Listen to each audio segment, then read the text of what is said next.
see what you're doing.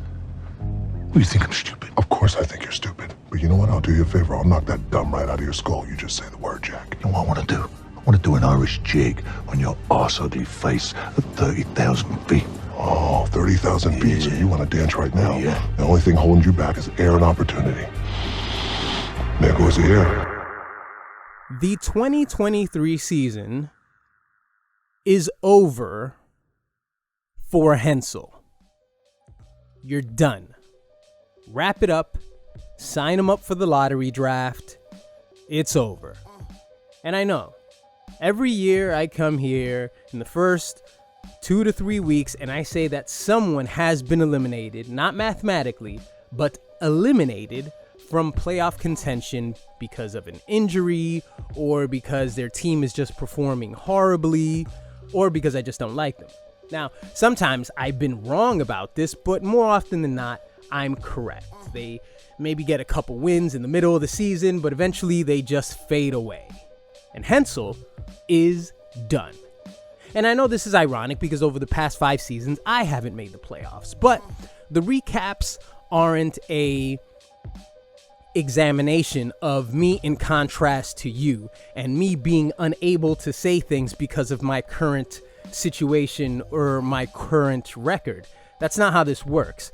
I feel like if the recaps would be done by Ed, it would be more of, well, I can't say things about you because you've got 5 wins and I've got 2 and I should be in your position and I should work at this. That's not what this is about.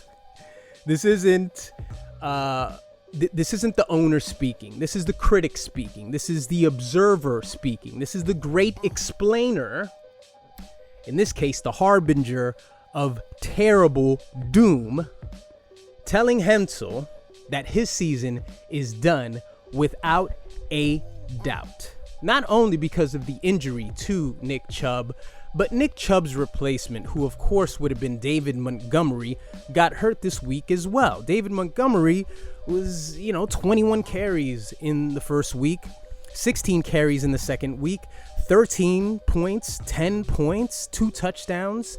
1 touchdown in each week. He's injured, may be out for a few weeks. David Montgomery actually kept it real himself and said it's going to take a couple of weeks to heal. Deontay Johnson got hurt last night. He's on IR. He's done as well, possibly. I don't know what his injury was. Najee Harris, just dying out there in Pittsburgh. What's going to happen with Hensel's team? He is 0-1-1. Unfortunately, I tied with him. Tony Pollard, one of the only bright spots on his team, a practical, good keeper selection, Jason. That's a bright spot for his team. And Trevor Lawrence, he didn't do much this week, but eventually he's going to get his points. But why the fuck did Hensel select Nick Chubb with his first selection, 3rd pick? Why did he do that? The reason why I have such a problem with this, and of course this is separate from the injury, when there are dual threat running backs available in the draft, when they're still available, and that's only in the first round, you pick the dual threat running back if you are going to pick a running back. Fine, you can pick your Justin Jeffersons, you can pick your Jamar Chases, but why would you pick Nick Chubb? Listen, why would you pick Nick Chubb if Derrick Henry's available? Hensel's selection was worse than Joe's. Joe had the 4th pick. Hensel's pick was worse because if I had a chance to pick between Derrick Henry and Nick Chubb, I'm going with Derrick Henry. Why would I go with Nick Chubb? But both of those decisions were horrible because you have either an Austin Eckler or a Christian McCaffrey who get yardage like wide receivers and running backs. That's what the dual threat is. They do both fucking things. So why would you get a guy who's one-dimensional? And why would you get the guy who isn't even the best one-dimensional guy at the moment? I don't understand it. I don't get it. And now you give Eric a weapon like Christian McCaffrey. But Hensel's season is done. because of the reasons that you may imagine. Is Hensel going to make a move? Is Hensel going to know what to do? Is he going to make a waiver pickup? Is he going to do this? Is he going to do that? Of course he's not. He is going to die. He is going to watch his team die, and we will sit back in utter glee as it happens. Oh, this is your week 2 recap. Bundy here, you there. A disappointing week for me, of course. I don't want to bore you and go through the details of my loss. I lost 74 to 112 to Rollo Tomassi. What can I say? As I said last week, he seems to have my number with 14 wins now to 5. And, you know, Mike Evans did what he was supposed to do. He understood the assignment, but it seems like the rest of my team didn't respond, though I got 22 points. See, I was impressed by the Josh Allen of this week. And, you know, when I watch games on Sunday, yeah, I have Red Zone on. Of course, I have the fixed box. So I have Red Zone, and I have all the individual channels for all the teams. So I was going back and forth between the Bills game and Red Zone because I wanted to watch every offensive drive for the Bills. And I like what Josh Allen did. I think they incorporated a little bit too much of the run, in my opinion, you know, more than I would like them to. But he played it safe, didn't throw any turnovers, 22 points for Josh Allen. 8 points for Joe Mixon.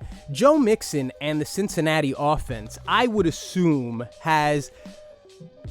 there's better opportunities for them ahead, and I'll get to that later. Dalvin Cook with a -2, you know, like Dalvin Cook, and I think I'm gonna have to start him anyway. You know, it's not like what's the other guy? Breece Hall, he got a 0. So it seems like the Jets offense wasn't really clicking. So I'm not going to judge this as too much of a thing for Dalvin Cook. Jerry Jeudy, I was sort of forced to put him in there because I needed someone in the flex as Austin Eckler was injured for the week. And Paul did what he did. T. Higgins, 20 points, and Raheem Mostert with 24 points. But at that point, I had already known that this was over. So I once again lose to Rollo Tomassi, who has a record of 1-1 for the 2023 season. Let's move on to Ricky O, who defeats Joelicus Maximus, as he always does. I'd love to see what the record is between Joel and Orlando. I don't think Orlando ever loses to Joe, ever. He defeats him 122 to 102, Orlando taking the Kirk Cameron Award for Fantasy Excellence, and of course, as I mentioned, getting his 100th victory.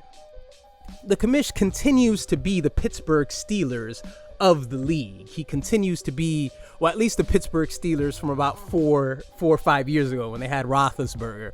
They're very consistent. They do what they do, but they're never at top when it comes to championships. But he'd of course challenge that, but I don't give a fuck what the commish says. He can go fuck himself.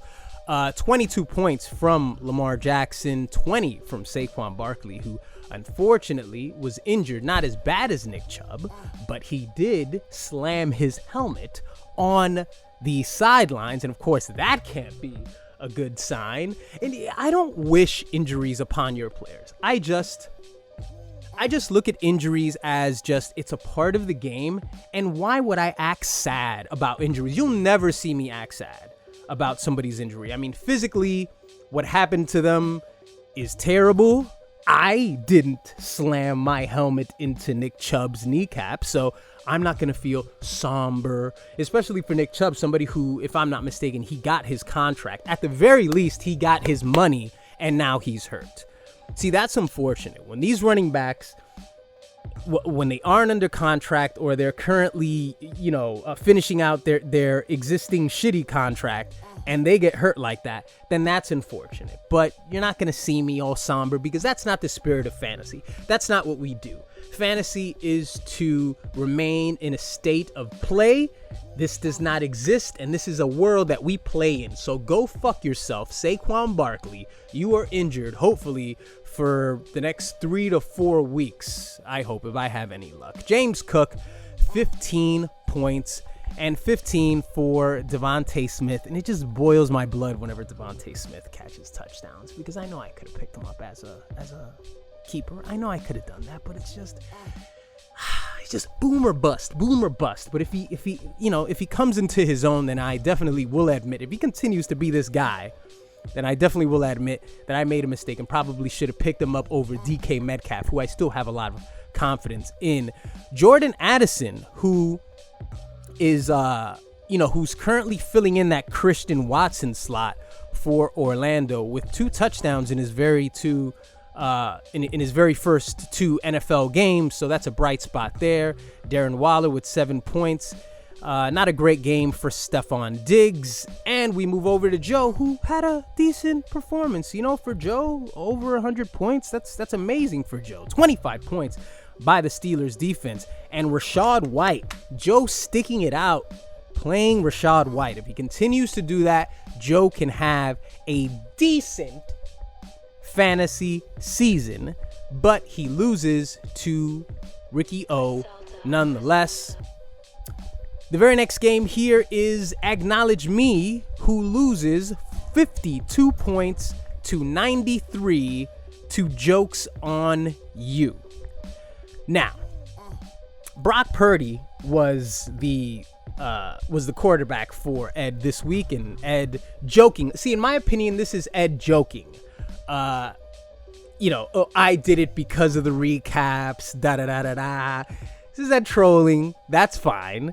Though I think he knows that was the smarter decision. Even if, Brock Purdy is always going to be a better decision than Anthony Richardson.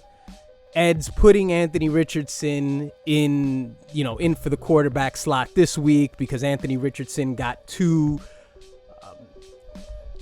rushing touchdowns, but it was against the Texans. Context, that matters. Maybe if you knew he was going up against the Texans, you just should have ignored the Brock Purdy thing and played him because it was the Texans. But now he's going up against the Baltimore Ravens. And this is the seesaw match. This is the game that you play when you give yourself a quarterback controversy. And I've always spoken about these quarterback controversies.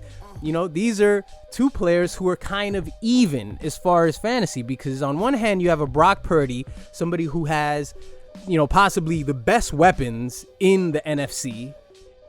Probably Jalen Hurts probably has better weapons, but he has the best running back in football, and Brock Purdy has the best weapons, and somebody who's very athletic and young and can create a lot of points with his legs. So they're kind of even. So you're going to see a lot of seesawing with Ed as the season continues, if Anthony Richardson doesn't kill himself. If he doesn't run head first into somebody's knee, you're going to see a quarterback controversy there, and he's going to keep going back and forth. Speaking of back and forth, I also spoke last week about Brandon Ayuk and the decision to put Brandon Ayuk and take George Pickens out. And you saw last night, George Pickens, 18 fantasy points.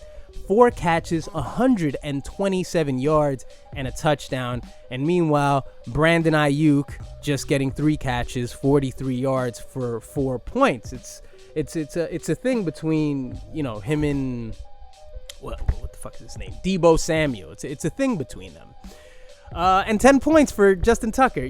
So Ed walks away with the Tito Award, and he deserves the Tito Award. Ed he's been having the worst fantasy season so far, 114 points total. When somebody does the things that Ed does, you look at him and you say, how's it working out for you? That's what you have to ask people. How is it working out for you? Because in my opinion, you wouldn't be having the situation with Brandon Ayuk or George Pickens if you had a solid RB2 or RB3 for the flex spot.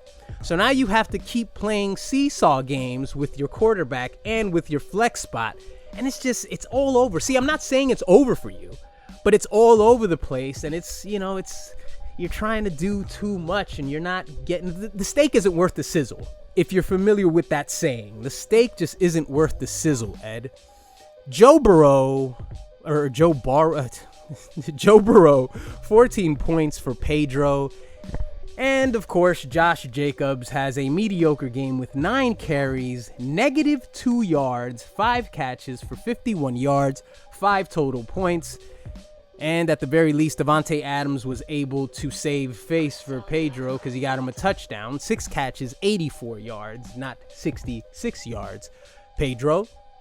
So in my opinion, the situation in Las Vegas is very questionable. If I were Pedro, and yes, we understand that Pedro has a win and I don't have a win. If I were Pedro, I would look to shift around Josh Jacobs because that offense isn't high-powered and you can still get something for Josh Jacobs in this league. You can still get something very valuable back from with Josh Jacobs. If Josh Jacobs does this for another 3 to 4 weeks, then he's been regressed back to who he was before last season. That's realistic. If Josh Jacobs has another mediocre 3 to 4 weeks, and by mediocre we mean 10, less than 10, then he is who he was before last season, and Pedro should make a move. Kenneth Walker showing himself to be a valuable asset for Jokes on You with 17 points. And that's about it. Nothing else to say here. Ed, I also want to say this. We don't have a rivalry. You made your little video. You did your little thing and good. I didn't need you to do all the video, but, do whatever you want. But you told the commish something about let me know. First of all, the commish doesn't have to let you know about anything, Ed. All you have to do is go to schedules and there you would see where you and I face each other. We face each other week 4. This is not a rivalry, sir. In fact, it is far from a rivalry because our records against each other are 13-5, right? 13 wins against 5. Wait, I think it's 13-4. I was confusing it. Just a second. Nah, see, look, Ed, I gave you too much credit. I gave you an extra win. That was the record between me and Paul before our matchup this week. So it's now 14-5. You and I are 13-4. In our last matchup, last year, week 7, I defeated you 105-90. It's not a rivalry if it's that one-sided. You beat me in 2015 for the chip, but a lot of people face each other in the chip. Orlando defeated Joe in the chip. They don't have a rivalry. Paul defeated Andy, I think, in the chip for his first chip. They don't have a rivalry. Just because we faced each other and you beat me in a championship doesn't mean that we have a rivalry. I had a rivalry with Jay because around the time when I had my fantasy success, Jay was having success as well. That would make it a rivalry. At the current moment, Andy's rival would sort of be the commish, Eric, maybe. Those would sort of be his contemporaries at the moment. Now, as far as talking shit, Andy and I are rivals because, Andy thinks he's a troll, but he's got a terrible sense of humor. And sometimes I don't even know what the fuck Andy's talking about. But as far as that, we're peers. But we are not peers, Ed. This is not a rivalry when I'm beating the shit out of you 13-4.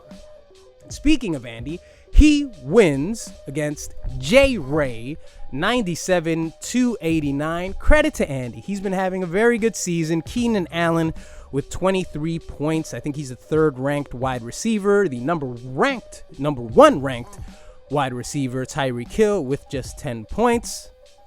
Javonte Williams fucking sucks. That's a weak point for Andy. Andy's running backs are horrible. And, he doesn't have the cojones to start Karen Williams, who for the Rams has been doing phenomenal with 15 carries, 17 points in week 1, 21 points in week 2.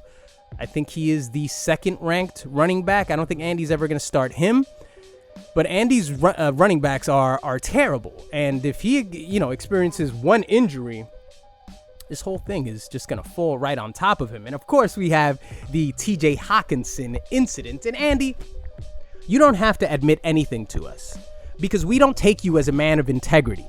We don't expect you to say, yes, I made a mistake, because it's very seldom that you communicate straight up on the chat anyway. You speak in this sort of manner that kind of, you always speak with your troll voice. You never say anything directly. So if you make a horrible mistake, you're never going to say, damn, I fucked up there. But you did fuck up. 18 points you missed out on, and it doesn't seem like a lot now, right? It doesn't seem like it makes a big difference now. Vermouth got 1 catch, 2 yards. You're riding high. You've won 2 championships. You're 2-0. So right now, though, missing out on those 18 points, that shit doesn't mean anything, Andy. You're the greatest. Don't fucking listen to me, Andy. I don't know what I'm talking about. Of course, Andy, those 18 points, you don't need those 18 points. You're gonna get 12 wins this season. You'll be okay. You'll be fine, Andy. Over on the other side, Jay with another mediocre week with Justin Fields. Week 1, 13 points. Week 2, 14 points. So this week he's going against the Kansas City Chiefs. What's he going to do there? Is it going to be a shootout? We don't know. Jay, admit it. Admit it. Justin Fields he's there. He's just there. He hasn't looked as good as Anthony Richardson. So maybe you should make a deal with Ed and take him out of his quarterback controversy misery. Just take him out of it and make him an offer. Justin Jefferson, 13 points. Good for him. Amon St. Brown with 8. And Kyle Pitts is just... What's up with Kyle Pitts? I thought maybe selecting Kyle Pitts at the beginning of the season... until I was fortunate enough to get Mark Andrews in the 6th round. But just 2 catches week 1, 2 catches week 2, 5 total points for the season. So, no other backups here. Oh, yeah, he has Juwan Johnson, which, he's not going to start him because he's kind of putting up similar numbers. But yeah, and Jay's getting good production out of Nico Collins too, the rookie for the Texans. He got 20 points. 146 yards for 20 points. And let's move on to our last matchup here with Plathanos losing to Ewok Rape 67-107. 8 points from Trevor Lawrence, 12 points from Tony Pollard, of course. Just 6 points for Nick Chubb before he had his injury. Drake London got a touchdown. That was interesting. Chris Olave with 8 points. Hensel's team didn't do much here. If it wasn't for Ed's horrible week, he would have gotten the Tito Award. On the other side, you had Jalen Hurts with a Jalen Hurts-like performance with 24 points. 18 for Christian McCaffrey. 12 points for Ramondre Stevenson, Ed. Michael Williams with 8 points. Gabe Davis with 15. Eric with a good overall week of 107. 5 more points than Joe. Look at that, huh? Joe, he's up there. Joe's doing his thing. Sarcasm. We should change Eric's name to Cakewalk Rape because over the first 2 weeks, just Eric's, had the benefit of dealing with the easiest matchups here. Let's do something that I don't normally do. Let's go to the points before we go to the standings. So at top of the points here is Andy with 214, J-Ray with 188, Ricky O with 186, Ewok Rape with 181.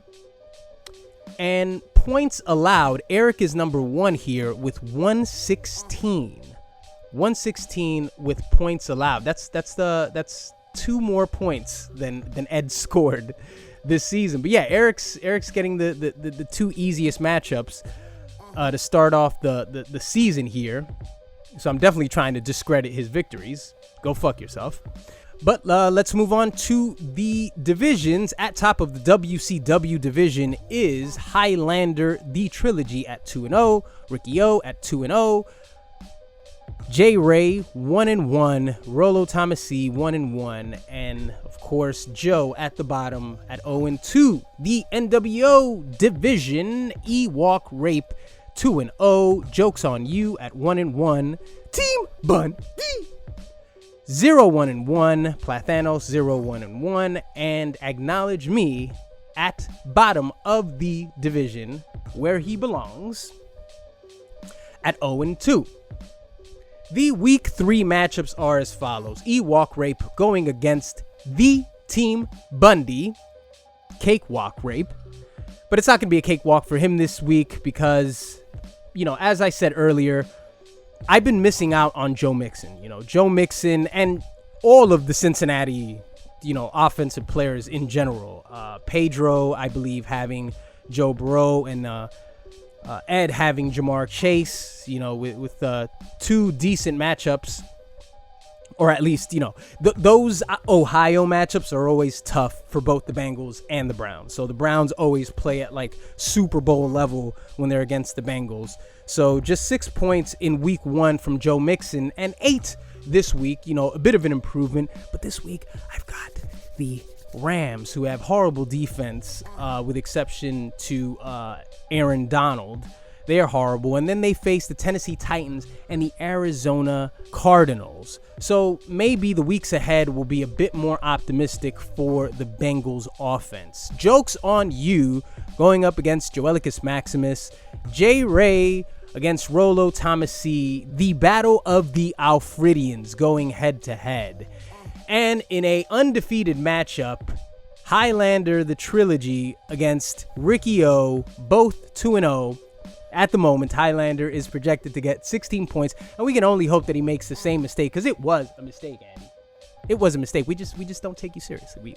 We just don't. And Plathanos against Acknowledge Me. And look, man, if Ed loses this game, I think he knows that this is danger, right? He's moving into very dangerous territory. Although the matchup seemed to favor him, he's moving into dangerous territory, and I think he will come out with the victory, with of course, the mentioning of, the better matchup here for the Bengals on Monday night, and the fact that Hensel's got no one else. What is Hensel going to do? What's Hensel's lineup going to look like? You know, I hope Hensel would have, had this team week 1, then maybe we wouldn't have died.